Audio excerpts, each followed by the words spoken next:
দূরের কথা অনেকে বলতেছে প্রকাশ্যে বিচার, বাংলাদেশের সুষ্ঠু বিচার কখনোই হয় না। আইন আছে, ধারা নাই। এখন সবাই অনেক কিছু বলবে কিন্তু কোনোটাই কাজে দিবে না। আর যেহেতু এখন প্রধানমন্ত্রীর প্রথম একটা সিচুয়েশন কেস, এটা সে দেখিয়ে দিতে পারে, এমনকি এই কেসটাই সে অনেক হিউজ পরিমাণ জনসংখ্যা পেতে পারে যে আমি দেখাতে পেরেছি যা পারিনি গত দুই প্রধানমন্ত্রী তা করে দেখাইছি আমি। আসলে আমরা যদি দেখা কি যাদের যাবজ্জীবন কারাদণ্ড, আমি তো সে কথা জীবনে চিন্তাই করতেছি না যে এর ফাঁসি হবে, এটা আমি চিন্তাই করতেছি না। 302 ধারা যে জারিটা আছে এটা তো জীবনেও বাস্তবায়ন হবে না, হয়তোবা 304 ধারাটা বাস্তবায়ন হবে। যাবজ্জীবন যদি কারাদণ্ড হয় তাহলে সে জেলে যাবে। আর আমাদের জেলে তো আমাদের জেলে উৎসব হয়, ঠিক আছে, যেমন পয়লা বৈশাখ, ঈদ উৎসব, মানে যাবতীয় যেসব উৎসবগুলো আছে সবই জেলে পালন করা হয়। যারা জেলে যায় তারা জেলের ভিতরে যে আরাম আয়েসেই থাকে, তাদের কোনো ভয় কাজ করে না। খায়, ঘুমায়, হয়তোবা একটু হাঁটাচলা করে, আবার খায়, ঘুমায়। আমাদের ট্যাক্সের টাকায় তারা খাচ্ছে, ঘুমাচ্ছে, আর বাইরে হাসিকে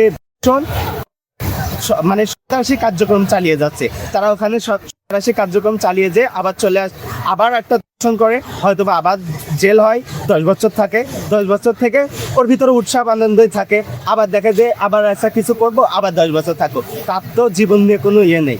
আপনি দেখবেন যতগুলো মানুষ যারা যত করে তাদের ফ্যামিলি নিয়ে কোনো টেনশন থাকে না, তারা তারা এগুলো নেশা বাণিজ্য করে তারা এইভাবেই জীবন পার করে দিতে চায়। আর ইচ্ছা করা আপনি এখন বর্তমান যে জেলের যে সিচুয়েশন, জেলের ভেতরে সমস্ত নেশা দ্রব্যও পাওয়া যায়, জেলের ভেতরে সমস্ত নেশা দ্রব্যও পাওয়া যায়। আর জেলের ভিতরে তো উৎসব আছে, জেলে কোনো কষ্টই নেই। তাহলে কি আপনি কি বলতে চাচ্ছেন যে এই উৎসবের কারণে আসলেই এই ধরনের দিন দিন অপরাধের সংখ্যা বেড়েছে? ডেফিনেটলি, কারণ আমি মনে করেন যে ক্রাইম করছি, আমাদের 10 বছর জেল দিছে। আমার 10 বছর জেলের ভিতরে যে আমি দেখছি খাইতে পারছি, শুইতে পারছি, আমি নেশা চালিয়ে যেতে পারছি, আমার কাজ করা লাগতেছে না। আমি তো আবার বাইরে একই জিনিস খুঁজবো যে ওখানেই তো ভালো ছিলাম, খাচ্ছি দাচ্ছি, উৎসব পালন করছি, নেশা করছি, আবার একটা দেখি যদি করতে পারি ভিতরে আবার যাব, আবার 10 বছর থাকবো, এইভাবেই পার করে দেবো বাকি জীবনটা। এইভাবেই চলছে বাংলাদেশের তার মানে আপনি বলতে চাচ্ছেন যে বাইরেও যেরকম উৎসব পালন করা হয় জেলের ভিতরে ঠিক ওইভাবেই সেম উৎসব পালন করা হয়। জেলের ভিতরে বাইরে আপনার টাকা দিয়ে, নিজের টাকা দিয়ে খরচ করে কোনো এক জায়গায় নির্দিষ্ট প্লেসে যে উৎসব পালন হয়, আর ওখানে আপনার টাকা লাগতেছে না, কোনো কিছু লাগতেছে না, যাচ্ছেন গান বাজনা।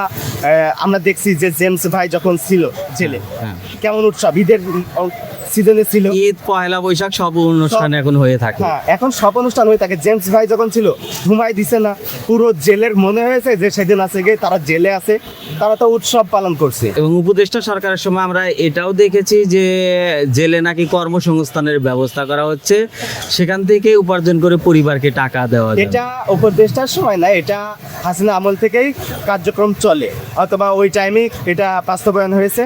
আর এই কাজটা হয়ে থাকে, আমরা শুনি, অবশ্য কখনো দেখে নেই, কিন্তু এই কাজটা হয়ে থাকে। ওখান থেকে পরিবারের টাকা যাক বা না যাক, ওখানে কাজ করে নেশাদ্রব্য কেনার টাকাটা সে নিজেই পেয়ে দেয়।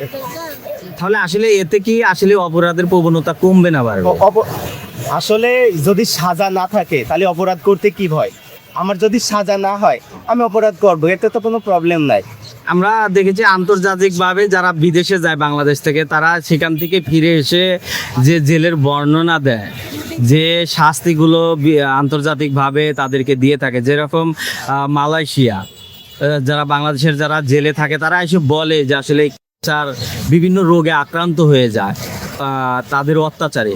এইরকম অপরাধে আসলে সেই ধরনের সাজা বাংলাদেশে করা উচিত কিনা? না, বাংলাদেশে কখনো সাজা জেলের ভিতরেও হবে না, কারণ বাংলাদেশে কোনো সুষ্ঠু কোনো কিছুই হয় না। আপনি ধরতে গেলে কোনো কিছু বাংলাদেশের সুষ্ঠু হয় না। এদেশটা আর দেশে বাংলাদেশের মতো নেই, এদেশের মানুষও বাংলাদেশের মানুষত্বটা হারাই ফেলছে, বাংলাদেশের করে না।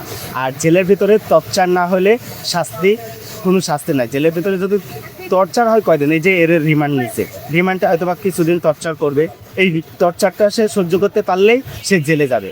আর জেলে গেলেই তার জন্য সুখের দিন। ধন্যবাদ।